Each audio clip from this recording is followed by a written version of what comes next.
प्रियता, भजन क्रिया उसका फल है, तपस्या उसका फल है, सब अलग अलग है, लेकिन एक अपनापन हम महान भक्तों में देखा गया, बड़े भक्तों में देखा गया।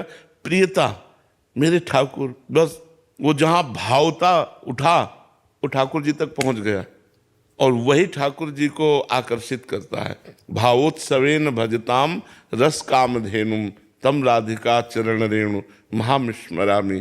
जो हमारा भावोत्सव उठता है, जैसे मेरे गिरधर का ब्याह हो रहा है, ये जो भावोत्सव उठ रहा है, इसी में प्रेम छुपा हुआ है, इसी में आसक्ति छुपी हुई है, मेरे ठाकुर का हो रहा है।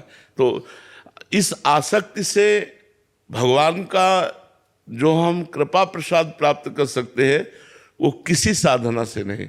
इसीलिए ऐसे भक्तों को रसिक संज्ञा दी गई, जो साधना क्रिया, तपस्या क्रिया आदि आदि से बिल्कुल दूर है। रसिक तमें पहचानिए जाके यह रस रीति, छिन छिन ही में उपजे लाल लाडली प्रीति। प्रतिक्षण वर्धमान नवीन नवीन प्रेम। जैसे हमारे प्यारी जी और प्यारे जी का सब कुछ नया ही रहता है, प्रतिपल नए रहते हैं। इसीलिए नवल किशोरी और नवल किशोर है।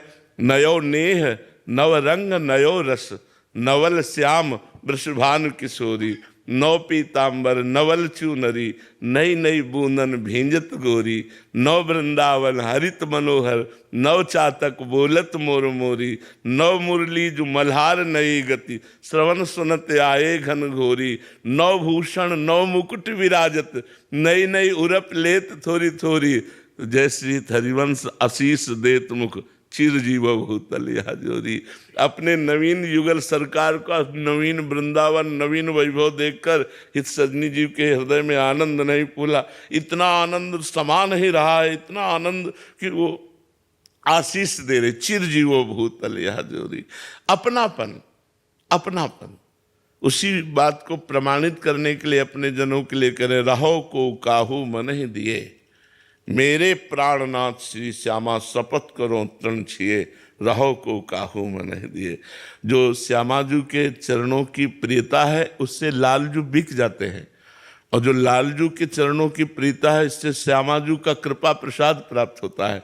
लाल रंगीलो गाइए ताते प्रीति रंगीली पाइए, और ललित रंगीली गाइए ताते प्रेम रंग रस पाइए। तो प्रीतम और प्यारी, ये दो हमारे नेत्र हैं। इनमें कौन प्रिय है कहा नहीं जा सकता, क्योंकि दो देखने में दृष्टि एक है। ऐसे ही हमारे प्यारी जू एक है। श्री हरिवंश सुरीत सुनाऊं, श्यामा श्याम एक संगाऊं। छिनिक कबहुन अंतर होई, प्राण सु एक देह है दोई। राधा संग बिना नहीं श्याम, श्याम बिना नहीं राधा। ये रह ही नहीं सकते, रह ही नहीं सकते। ये एक ही संग है। अगर वो श्री कृष्ण बपू में केवल दिखाई दे रहे तो प्रियाजू विराजमान है, अगर प्रियाजू दिखाई दे रहे तो लालजू विराजमान है। ये रह न सकत, एक पल के लिए भी अंतर में नहीं रह सकते, ये एक ही है। तो वो बड़ी कृपा होती है जब हमारे हृदय में इनके सुख की चाह प्रकट होती है। इनसे अपने सुख की चाह करने वाले तो लाखों भक्त हैं जो धन्यवाद के पात्र हैं, लेकिन इनके सुख की चाह, ये बहुत बड़ी बात है। और ये अपनेपन में होती है।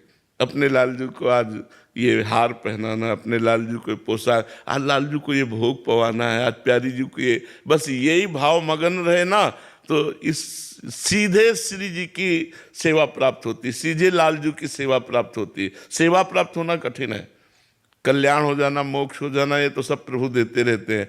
अपने श्री अंग की सेवा उसी को देते हैं जो बिल्कुल अपनापन, मतलब प्राणों से भी अपनापन नहीं, प्राणों से भी उतना अपनापन नहीं। अगर मांगे जाए तो एक क्षण में प्राण दे दे, हाँ, लेकिन वो हमारे प्राणनाथ हैं, हमारे प्राणों के प्राण हैं। इतना प्यार हो जाए, प्रभु से प्यार होना कठिन बात है। प्रभु से प्यार हो जाए, वो प्यार के लिए ही ये अर्चा विग्रह रूप धारण किए हुए, नहीं तो हम कैसे प्यार कर पाए, क्योंकि वो अव्यक्त हैं। तो अर्चा विग्रह में इतनी आसक्ति हो जाए हमारी कि उठते बैठते चलते, इस समय लालजू हमारे क्या पाएंगे, इस समय लालजू को हमें क्या पहनाना है, इस समय लाल, वो अंदर चलता रहे। कहीं भी जा रहे हैं, कोई भी अच्छी चीज देखिए, ये लालजू के लिए ठीक रहेगी, ये हमारा चिंतन उनके प्रति बन जाए, बस ये खास बात है। प्रियता हो जाए, अपनापन हो जाए। बहुत कृपा है, बहुत कृपा है श्री जी की आपके ऊपर। कृपा पात्र तो है ही, खूब निरंतर बस ऐसे रति करते रहिए और भगवान की चर्चा गान करते हुए कभी कोई आशा मत रखे। जो प्रभु दे दे, जैसे प्रभु रखे, बस भगवान की चर्चा भगवान की प्रसन्नता के लिए गाइए, तो ये जीवन प्रेममय हो जाएगा। श्री पूज्य रामचंद्र डोंगरे जी केवल भगवान की चर्चा, भगवान के लिए अपने लालजू को सामने रखते तो आंसुओं की माला पहनाते रहते थे, अश्रु चलता रहता, भगवान की चर्चा। जीवन धन्य यही है। अर्थ तो कितना लोगों के बैंकों में जमा है, कितना घरों में जमा, उसका कोई महत्व नहीं, अर्थ कोई महत्व नहीं रखता। भगवान के सामने अर्थ कोई महत्व नहीं रखता। आज भगवान की कथा को गौड़ और अर्थ को मुख्य माना जाता है। नहीं, भगवान की कथा को मुख्य, अर्थ तो गौड़ वस्तु है, तो पीछे आपके दास की तरह डोलेगी। जो वैभव ऐश्वर्य है वो तो दास है, भगवान के चरणों की सेवा में जब आप हो तो आपकी सेवा में लगे रहेगा।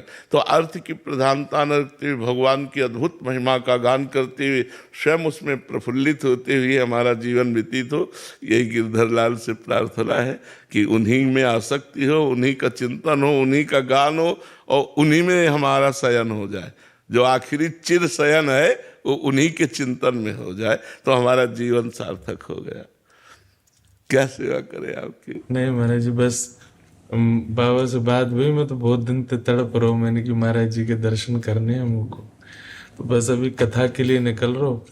अब लाल जी, अब राधा गिरधर लाल जी आवेंगे, पहले तो गिरधर लाल जी पधारे, तो जब लाल जी आवेंगे तो अब हम भी चतुर्भुज है गए तो हाँ, नहीं ठीक है, ठीक है।